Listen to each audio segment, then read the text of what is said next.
The white stone of the Maris Crown Island resort glowed under the Mediterranean sun, a stark, blinding beauty that hurt to look at. It was the kind of place where the air smelled of salt money, and the silence was bought at a premium. For Lena Maris, the silence was the hardest part. She stood at the edge of the grand ballroom terrace, her hands clasped tightly in front of her beige blazer. She was 28, with dark chestnut hair pulled back in a severe, professional knot, and eyes that had spent too many years scanning blueprints in the dark. She wore elegance like a uniform understated, efficient, invisible. And today, she was supposed to be invisible. On the elevated stage, under a canopy of white orchids that cost more than her father's house, stood Damien Vale. He was 34, the heir to the Vale hospitality empire, wearing a tuxedo that fit him like a second skin.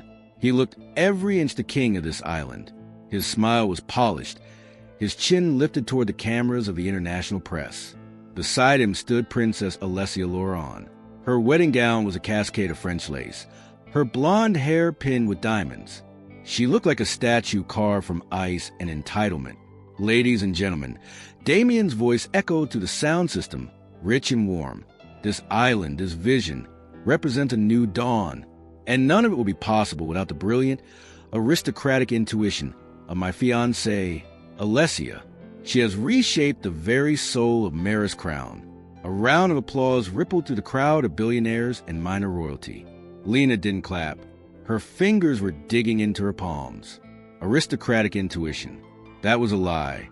Alessia didn't know the difference between a load-bearing wall and a decorative column.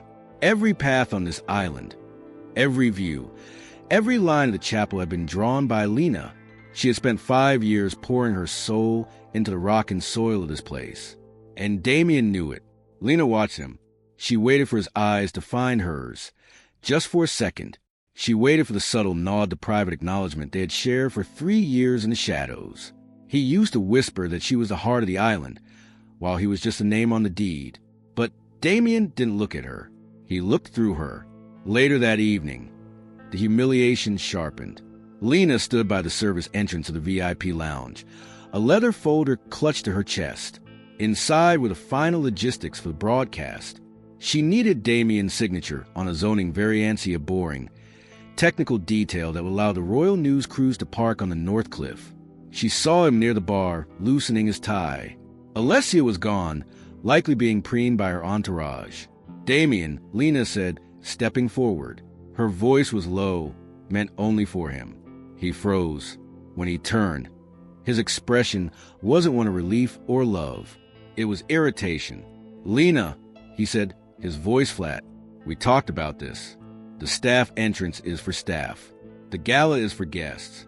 I'm not here as a guest, she said, her throat tight. I need the variant signature. The broadcast trucks arrive at dawn. If we don't clear the North Cliff, Alessia's team is handling the broadcast, Damien interrupted. He took a step closer, lowering his voice to a cold, threatening whisper. You need to step back, Lena. You've done your job. You built the sets. Now let the actors play their parts. Actors? Lena felt a sting of tears she refused to let fall. Is that what I am to you now? A stagehand? After everything. After us? Damien's jaw tightened. For a second, she saw the man she loved to fear in his eyes. He was terrified of the weight of his own choices. There's no us here, Damien hissed. Look around you. These people are royalty. Investors. They don't want to see the architect in the background. They want a fairy tale. You are not the princess, Lena. You are the help. And if you disrupt this wedding, I will ensure you never work in this industry again. He turned and walked away, leaving her standing in the shadows of the corridor. The folder in her hand felt heavy. It wasn't just logistics. It was the key to the island. Lena walked away from the lights of the party. She didn't go to her small room in the staff quarters. Instead, she went down to Marina, where the waves slapped against the dark hulls of yachts. She sat on a wooden piling, the damp air soaking into her clothes. She thought of her father, a man who had worked these docks until his back broke, raising her alone. He had taught her that respect wasn't given, it was built. She had built this island. She had designed the marina, the cliffside paths, The very foundation of the chapel where Damien was about to marry Elias, Lena said aloud, pulling out her phone. She dialed the number of the island's external counsel. Elias Ward answered on the first ring. Lena, I saw the press conference. Are you all right? No, she said, her voice trembling but steady. He fired me. Publicly. He erased me. I warned him. Elias sighed. Sebastian warned him. Hubris is a terrible blindness. Lena looked down at the folder in her lap. He thinks I'm just an architect. He thinks I work for him. He forgot the terms of the trust. Elias said, Are you ready to remind him? Lena looked up at the resort, glowing on the cliff above. It was a castle made of sand, and the tide was coming in. Open the vault. Elias, she said, it's time to read the contract. The next morning, the island was buzzing with a frantic, chaotic energy. The wedding was hours away. Sponsors were setting up booths along the marina. Helicopters buzzed overhead, carrying aerial footage of the wedding of the century. Lena walked through the service corridors she knew by heart. She was wearing a simple navy dress, not her uniform. She had brushed her hair out, letting it fall around her shoulders. She looked less like a servant and more like a woman who had decided to stop hiding. She carried a different folder now. It was red, sealed with wax. She found Elias waiting for her in the administrative office, a room paneled in dark mahogany. He looked tired, his glasses perched on the end of his nose. Is it done? Lena asked. The legal notice is filed, Elias said. But, Lena, you must understand the weight of this. If you serve this, the wedding cannot legally proceed on this soil. The broadcast rights, the insurance, the permits at all voids. The Vale family will lose millions in penalties. They already lost everything that mattered, Lena said softly. She thought of Damien's cold eyes in the corridor. You are not the princess. He didn't just replace me. Elias. He took my work and put another woman's name on it. That is theft. It is, Elias agreed, and legally, Sebastian gave you the right to correct it. Sebastian Vale, the patriarch, a hard, ruthless man who had terrified everyone, including his son. But Sebastian had respected competence. He had watched Lena work for years. He had seen her father die on these docks. 2 years ago, on his deathbed, Sebastian had called Lena to his study. He had shown her the original land surveys, the northern cliffs, the historic marina, and the ancient chapel grounds. They were not part of the Vale corporate assets. They were held in a private trust. And the beneficiary of that trust was the operational architect Lena. Sebastian had written a clause into the succession charter. It was a test. If my son ever values vanity over value, if he exploits the architect for his own ego, the license for the ceremonial district reverts to the beneficiary. You are the safety net. Lena, don't let him burn the house down. Lena had never thought she would use it. She had hoped Damien would rise to the occasion.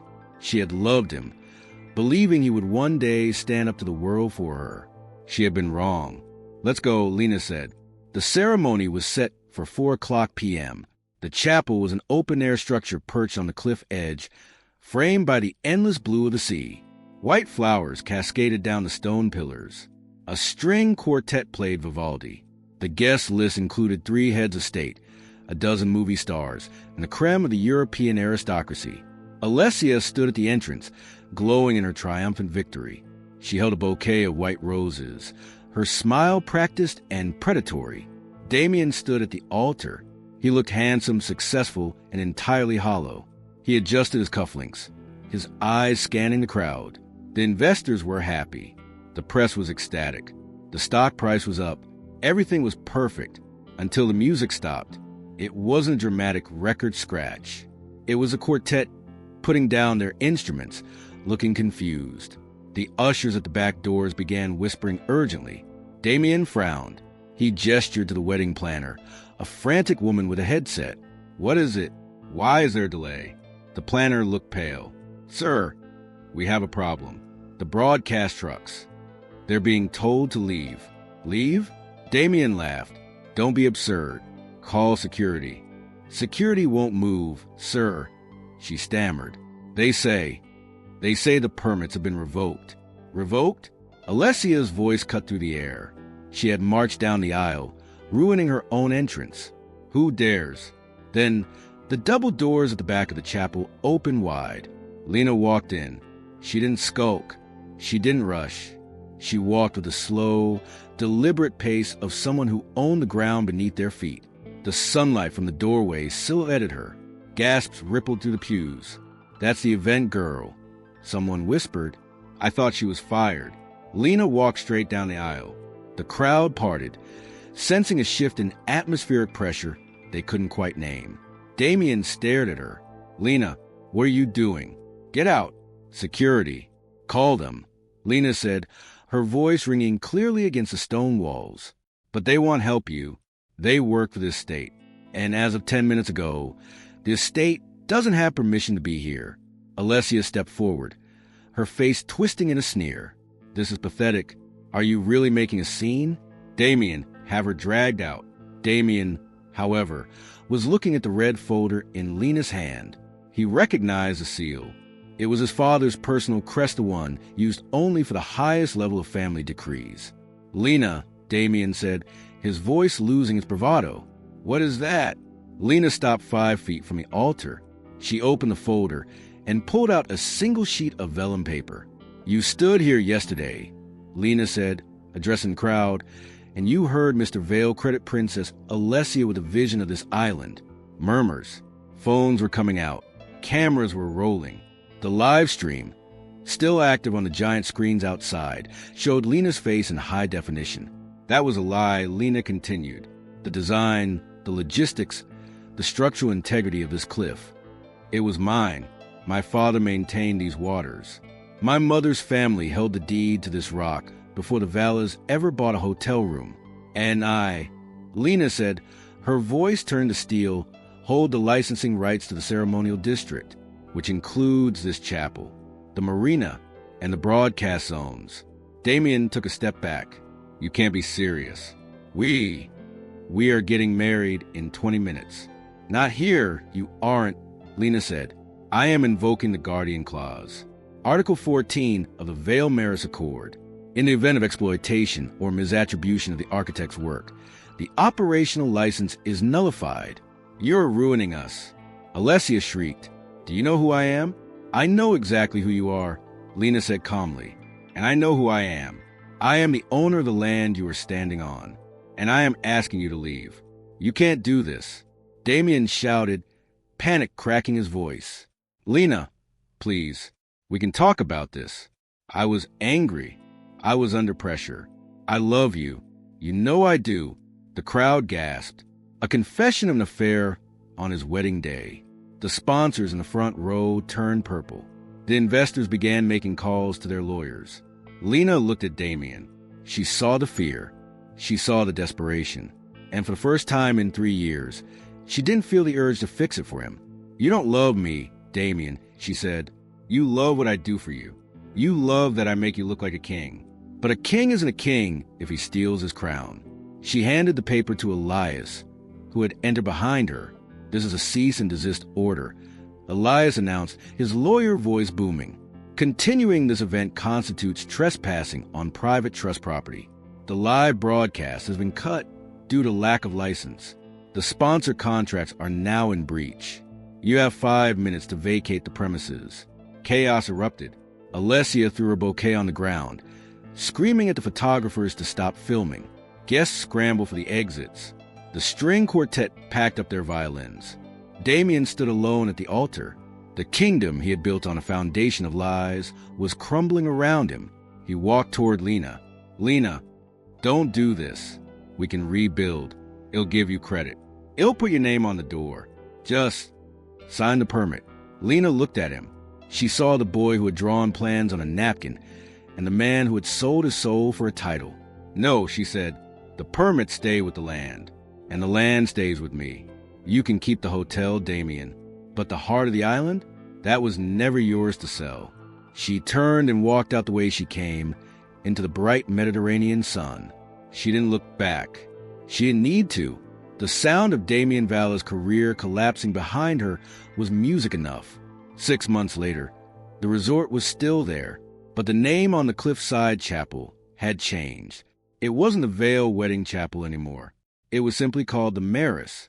And Lena stood on the balcony of the office that was now hers, watching the sun set over a sea that finally, truly belonged to her. She was alone, yes, but she was whole. And that was the only kind of royalty she had ever needed.